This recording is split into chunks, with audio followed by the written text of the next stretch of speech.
Good morning बच्चों। तो बच्चों बात करते हैं प्रश्नावली 2.5 में प्रश्न नंबर 8 की। बच्चों प्रश्न नंबर 8 की जहाँ तक बात है वो भी आपका इन्हीं दो सूत्रों पर आधारित है। उसमें ये कह रहा है निम्नलिखित में से प्रत्येक का गुणनखंड ज्ञात कीजिए। तो बच्चों प्रश्न नंबर 8 में जो पहला भाग दे रहा है बहुपद दे रहा है 8a³ plus b³ plus 12a² और प्लस 6ab²। तो बच्चों प्रश्न नंबर 8 की जहाँ तक बात है तो वो उसमें ये रूप आपके लिखे हुए मिलेंगे दोनों, हमें इस रूप में लिखना है। तो हम देखते हैं कि ये हमारा 8a² को हम 8a³ को हम लिख सकते हैं 2a का क्यूब और प्लस ये b का क्यूब प्लस हमने सूत्र में देखा चाहे हमारा a प्लस बी का हो चाहे a माइनस बी का, 3 का गुणा दोनों में ही हो रहा है। ये चिन्हों पर आधारित है।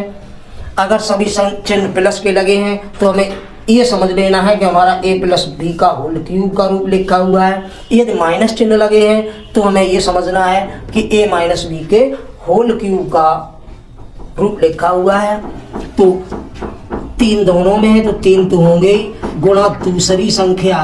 तो बच्चों हमने ये देखा कि 8a³ को हम लिख सकते हैं 2a का होल क्यूब और प्लस b³ प्लस हमारे सूत्र में चाहे a माइनस बी का होल क्यूब हो चाहे a प्लस बी का, दोनों में ही 3 लिखा हुआ है, 3 लिखा हुआ है, इसलिए हमने 3 लिख लिया गुणा पहली संख्या गुणा दूसरी संख्या।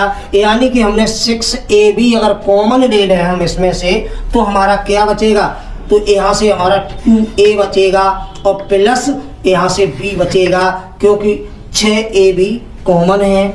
तो हमने ये देखा कि हमारा ये लिखा हुआ है कि पहली संख्या का क्यूब धन दूसरी संख्या का क्यूब धन 3 गुणा पहली संख्या गुणा दूसरी संख्या और ब्रैकेट में पहली संख्या धन दूसरी संख्या, जो कि हमारा इसका रूप लिखा है।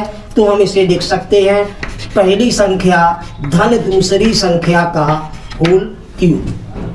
तो बच्चों ये तो रहे प्रश्न नंबर 8 के पहले के बहुपद के गुणनखंड, जो आपका उत्तर आया 2a प्लस बी का होल क्यूब। बात करते हैं प्रश्न नंबर 8 में सेकंड भाग की।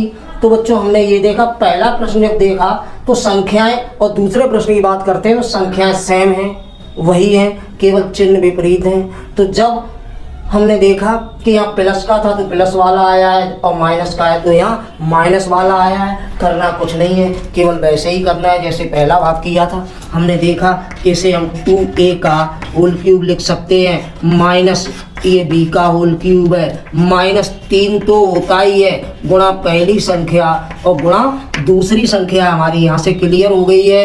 और ब्रैकेट में लेने के लिए 3 दूनी 6ab अगर कॉमन ले लें तो बच्चों यहाँ हमारा 2a और ब्रैकेट से पहले माइनस चिन्ह हमने कॉमन लिया है इसलिए माइनस और 6ab कॉमन लेने पर माइनस का b बचेगा। बच्चों ध्यान रखना है जब कोई ब्रैकेट से पहले माइनस चिन्ह कॉमन ले लेते हैं तो आगे वाला चिन्ह परिवर्तन हो जाता है।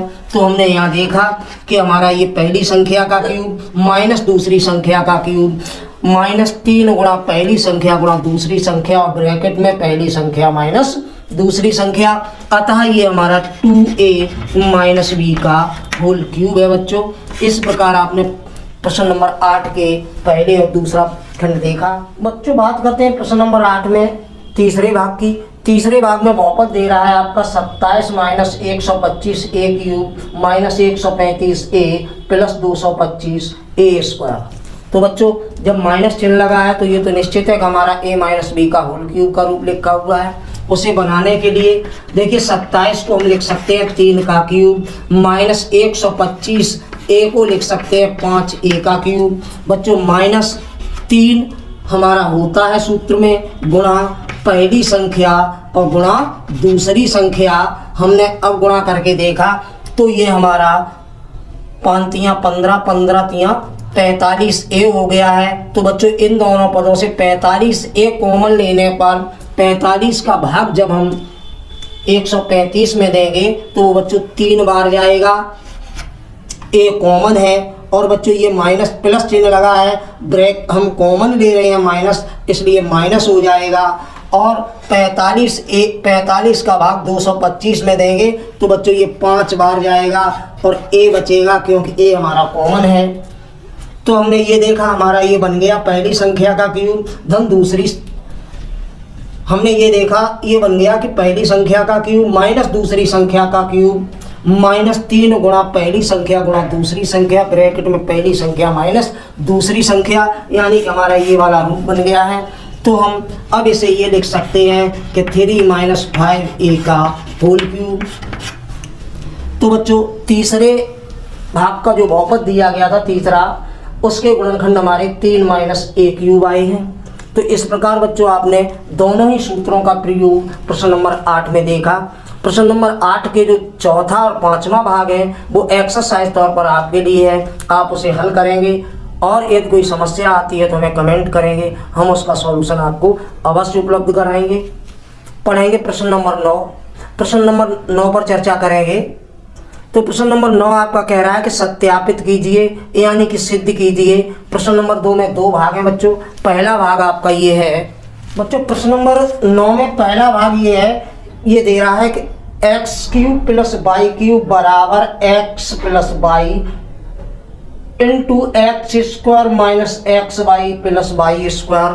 बच्चों ध्यान रहे, ये प्रश्न नंबर 9 में कह रहा है कि सत्यापित कीजिए यानी कि सिद्ध करना है। हमें सिद्ध करने की बात आए, सत्यापन करने की बात आए तो बच्चों ये बताना चाहेंगे कि हमें कोई एक पक्ष लेके चलना है और दूसरा पक्ष निकल आए तो हमारा ये हो जाता है कि ये जो है हमारा सत्यापित हो गया है। बच्चों बराबर के इधर वाले पद को हम LHS कहते हैं और बराबर के इधर वाले पद को हम RHS कहते हैं, और हम जो बड़ा पद होता है उसे लेके चलते हैं।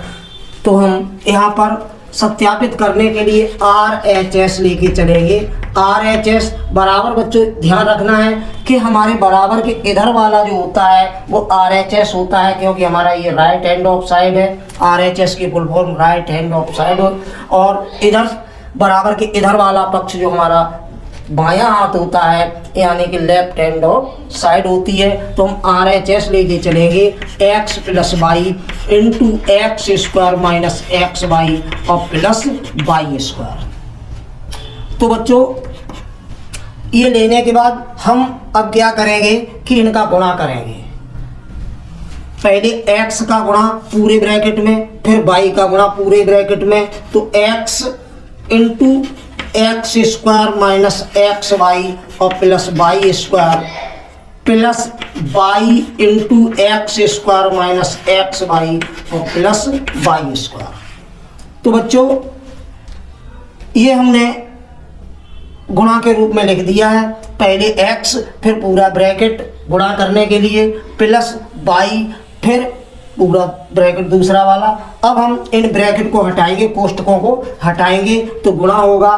बच्चों ये ध्यान रखना, जब गुणा में घातें जुड़ती हैं तो यहाँ x में x² का गुणा होगा x³ हो जाएगा, माइनस x में xy का गुणा होगा x² y हो जाएगा, और यहाँ बच्चों xy² हो गया।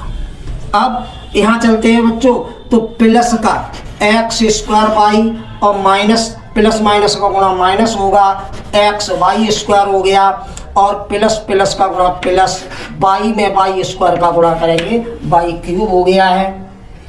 तो अब हम देखते हैं कि x² y ये ऋण की हैं और x² y ये धन की कट गई हैं। इसी प्रकार ये धन के हैं xy² और ये माइनस के हैं, कट गए। तो बच्चों जो शेष बचा वो हमारा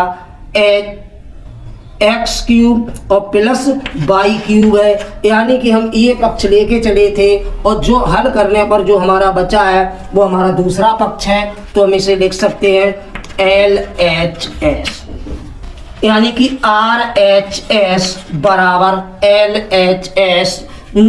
अगर लिखना चाहें तो हम इसे लिख सकते हैं कि यही सिद्ध करना था। तो इस प्रकार बच्चों प्रश्न नंबर 9 का पहला भाग आपने देखा। दूसरा भाग सेम ऐसा ही है, करना आपको कुछ नहीं है, जो दिया गया है उसमें RHS लेके चलेंगे। जिस प्रकार हमने इसमें गुणा किया उसी प्रकार उसमें गुणा करेंगे। तो वो एक्सरसाइज तौर पर आपके लिए है। यदि फिर भी कोई समस्या आती है तो आप हमें कमेंट करेंगे, हम उसका सॉल्यूशन आपको अवश्य भेजेंगे। बच्चों बात करते हैं प्रश्न नंबर 10 की। प्रश्न नंबर 10 में कह रहा है कि निम्नलिखित में से प्रत्येक का गुणनखंड कीजिए। 2 भाग है बच्चों, तो पहले भाग की बात करते हैं। तो पहला भाग आपका है, तो बच्चों प्रश्न नंबर 10 में जो सूत्र लगेंगे वो आपके ये सूत्र है कि A cube plus B cube बराबर A plus B into A square minus A B plus B square, और A cube minus B cube बराबर A minus B into A square plus B square और plus A B. तो इन्हीं पर आधारित है। चूंकि यहाँ प्लस लगा हुआ है इसलिए पहले सूत्र का प्रयोग होगा। तो हम इसे उस रूप में लिख देंगे 27 बाई क्यूब को हम 3 बाई क्यूब लिख सकते हैं। तो बच्चों हम इसे उस रूप ए क्यूब प्लस बी क्यूब के रूप में लिखने के लिए 27 बाई क्यूब को हमने 3 बाई का क्यूब लिख दिया।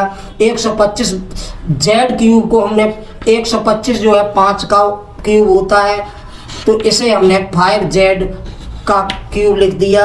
अब बच्चों हमारा बन गया ए क्यूब प्लस बी क्यूब। ए क्यूब प्लस बी क्यूब बराबर होता है ए प्लस बी, यानी कि पहली संख्या धन दूसरी संख्या, और दूसरे ब्रैकेट में A square minus A B plus B square, यानी कि दूसरे ब्रैकेट में हमारा पहली संख्या का वर्ग माइनस पहली संख्या गुणा दूसरी संख्या और प्लस दूसरी संख्या का वर्ग, यानी कि 5z का वर्ग। तो बच्चों अगले पद में 3 बाई और प्लस 5z। अब हम इसे 3 बाई स्क्वायर को लिख सकते हैं 9 बाई का स्क्वायर और 5 15 माइनस के, और ये 25 जेड स्क्वायर। तो इस प्रकार बच्चों आपने देखा कि 27 by cube plus 125 Z cube के यदि गुणनखंड हमें करने हैं तो हमने किस प्रकार से ए क्यूब प्लस बी क्यूब में परिवर्तित करके उसका जो सूत्र होता है उसके अनुसार आपके गुणनखंड ये निकल के आए बच्चों। अब बात आती है सेकंड भाग की। तो बच्चों सेकंड भाग में जो भी संख्याएं दी गई हैं वो इस सूत्र पर आधारित है।